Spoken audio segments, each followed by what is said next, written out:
Hello and a very warm welcome to Rise and Thrive. This is Diana Fumbilwa and I'm back this week and super excited about what I have to share with you today. I will be looking at bold faith requires bold action. Now, I won't keep you too long because this is going to be short and sweet. I just want to deliver to you some of the things that can actually hinder you from stepping out. But before I go into what I'm going to talk about today, I just wanted to let you know that next week I am back here with a very special guest. And I tell you, this woman has been there, done that. And I have never done this before where I have announced our topic of discussion before it actually, the week that it's going to be broadcasted. But we will be talking about from pain to purpose. Now, this is a very profound story from a woman that has, served in different arenas of life. And, she's been in politics. She's a solid woman of God. So I don't want to give too much away, but do join me and my guest next week here on Rise and Thrive as we talk about from pain to purpose. So please make a date with us and join us next week. Another thing I wanted to highlight before I bring encouragement for today is for our New Zealand viewers. So we are going into daylight saving tomorrow. Today is Saturday here in New Zealand. So tomorrow, Sunday, tomorrow, Sunday, we are turning our clock an hour forward. So Rise and Thrive will come at 6 p.m. instead of 5 p.m. As it usually comes. So this is the last one that will be coming at 5 p.m. New Zealand time. So New Zealand viewers, please do take note of that.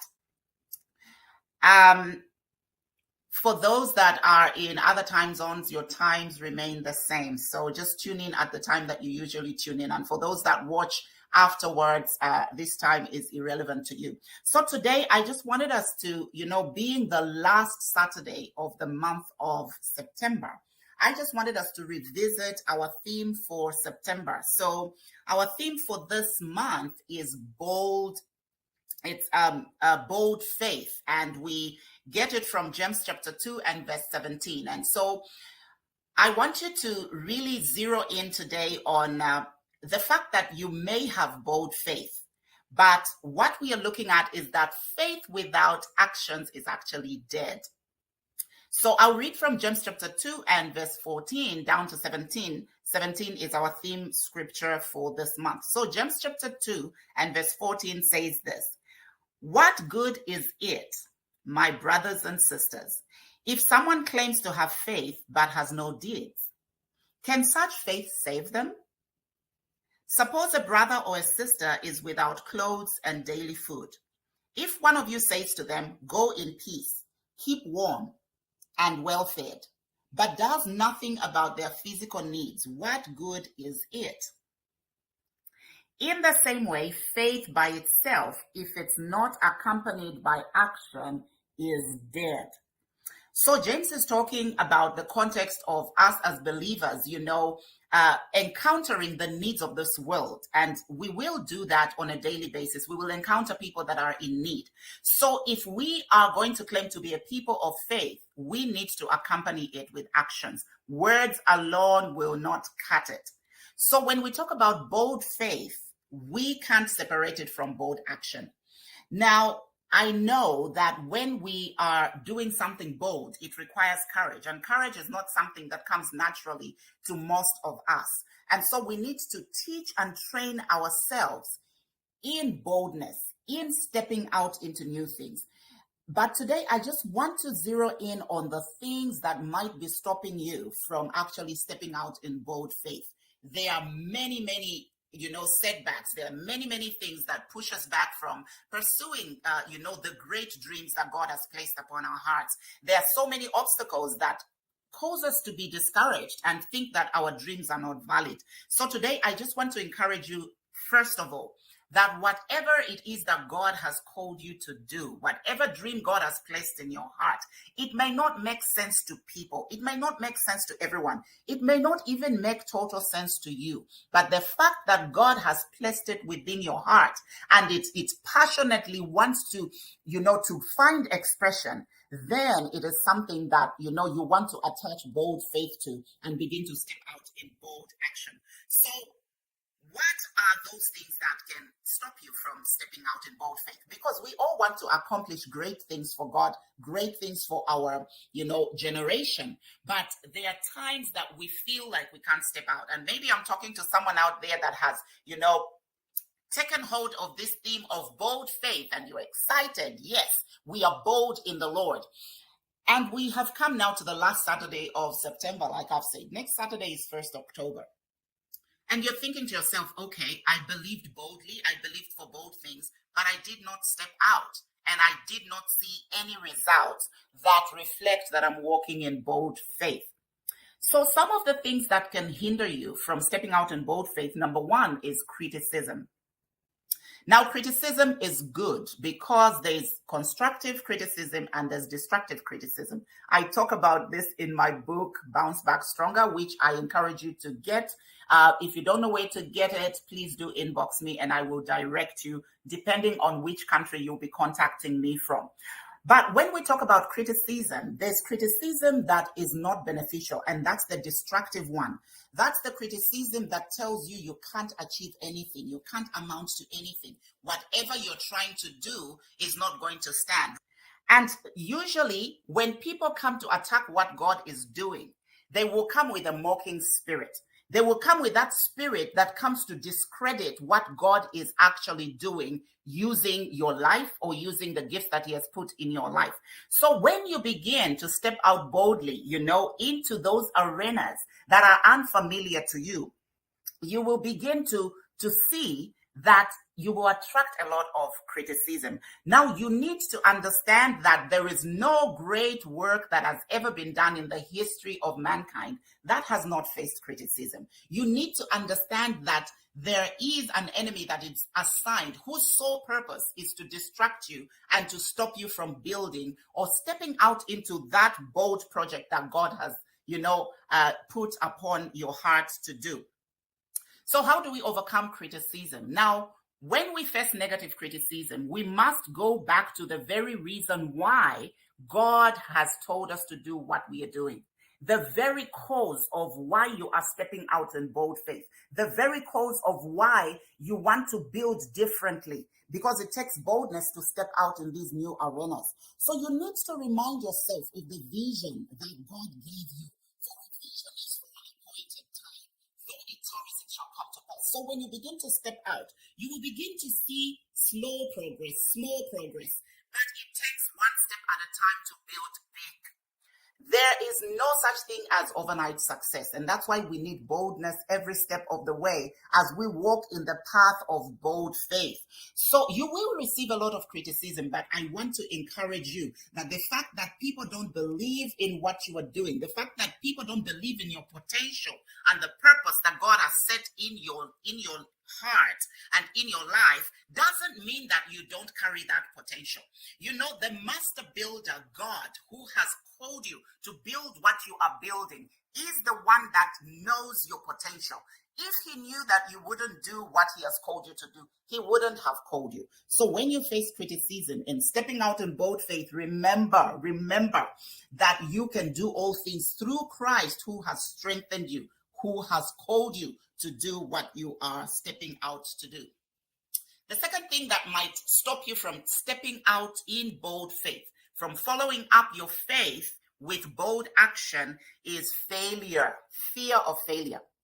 Especially if you are embarking on something that other people have failed at, it is very daunting to actually begin that project. It's daunting to step out into that ministry because you have seen with your own eyes, heard with your own ears, how people have ventured into that thing you're trying to do and have ended up failing.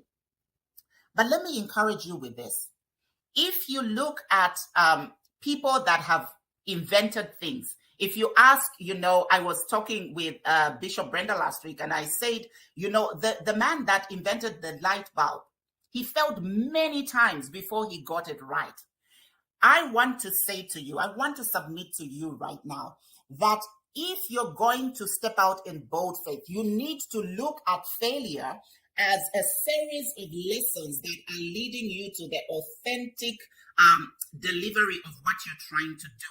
If what you're going to accomplish on this earth is going to be authentic and genuine, it has to be born out of character that has been built over a series of failures. So welcome failure as a lesson. Don't look at it as something to be ashamed of. Wear your failures with honor, because that's what produces authenticity and credibility. Anyone that has never failed at something, I would be very skeptical to actually follow them, because I want to know how you overcame the challenges that caused you to be set back while you were pursuing what God has called you to do. So it's very easy for people to fear failure, but I want you to know that those that make it in life are those that have learned to convert and interpret their failure as an opportunity to learn. The third thing that can cause some of us not to step out in boldness is the fear of losing. What does that mean? Obviously, we are not in a competition. So it's not the fear of losing against another person. This is the fear of losing, number one, relationships. I tell you, when you begin to step out in bold faith and begin to do things you've never done before, you will lose people along the way. You will lose people. Those that would show you that they were for you will begin to fall away on the wayside. I want you to understand that it is inevitable that you lose certain people. It is inevitable that you lose certain habits. It is inevitable that you lose certain ways of doing things if you're going to step boldly into a place of being productive and being fruitful in your purpose. Now, when we begin to step out to do bigger and greater things, you must understand that there are people that can't cope with the level of, greatness that you begin to walk in. And so that begins to suffocate some people. And so in their bid to stay alive, they have to fall off from the journey. And so don't despair when you begin to lose people, when you begin to lose certain comforts. It is a temporary investment that will yield much fruit. So don't be afraid to lose. Losing is part of, an avenue that is used for you to gain insight into new doors that are available to you. Without losing certain things, you will not make room for those things that will work for you. So don't be afraid to lose. Step out. It's time to step out in bold faith and begin to make bold actions without the fear of losing, without the fear of criticism, without the fear of failure. Now, the last one I'm going to address, the fear that might stop you from stepping out in bold faith, is the fear of success. Yes, the fear of success. There are people that are totally afraid to make it in life. And the reason usually is they don't know how to sustain their success when they get there. Most of us want to do well in life generally. We want to do well in our families. We want to do well in our jobs. We want to do well in our businesses. We want to do well in ministry. But when God opens that door for us, we are so afraid of success. Why? Number one is because we don't know how to sustain it. And this fear comes from a lack of preparedness. If you're not prepared for your success, you will be afraid of it. And as a result, when you see a mental picture, a vision of what it will be like when you get to the other side, when you step out in boldness, into bold action, when you see the end result and you measure up your own capacity, you begin to see yourself as, the children of Israel had said, grasshoppers. You see yourself very small, too small to handle this big thing that, has come into your hands. I want to encourage you that success is not something to be feared. It is something to be pursued and celebrated. And when you get there, you need to be already prepared for that place. So prepare by ensuring that you have a strong grounding in God. Because when you have that, then when you get to success, pride cannot creep into your life. When you get to success, dishonesty cannot creep into your life. When you get to your place of success, you will not forsake God. You will not abandon the values that were established in you before you entered your realm of success. I don't know who I came to talk to today. You have been confessing bold faith, but maybe you are afraid to step out and begin to take bold actions. I want to give you an assignment today. Before we get into October, give yourself 1 or 2 bold actions that you're going to take towards that thing that has required bold faith for you to believe for. So if you had to have bold faith to believe for increase in your finances or growth in your ministry, I want you to put down 2 steps that you're going to take, bold ones, not small steps like I'm going to call someone. I'm talking about bold steps where you show up in person and begin to face the things that you fear to face. Those are the things that will open great doors into your bold accomplishments. Next week, like I said in the beginning, we have a great woman that is coming to share with us her life story. And she's going to share with you and me how she came from pain to purpose. So I will say goodbye right now, and I will see you next time. I hope you've had a wonderful week. I hope you've had a blessed week. I pray that God will continue to be real in your life. God will continue to be number one in your life, because he is the one that has declared in James chapter 2, verse 17, that faith without works is dead. Therefore, it means that when you add works to your faith, then you have a living faith that will pave way for you to get to the place that you want to get to. So this is me, Diana Fumbilwa, signing out. I will see you next week. Be sure to join me and invite a friend. God bless you. Shalom.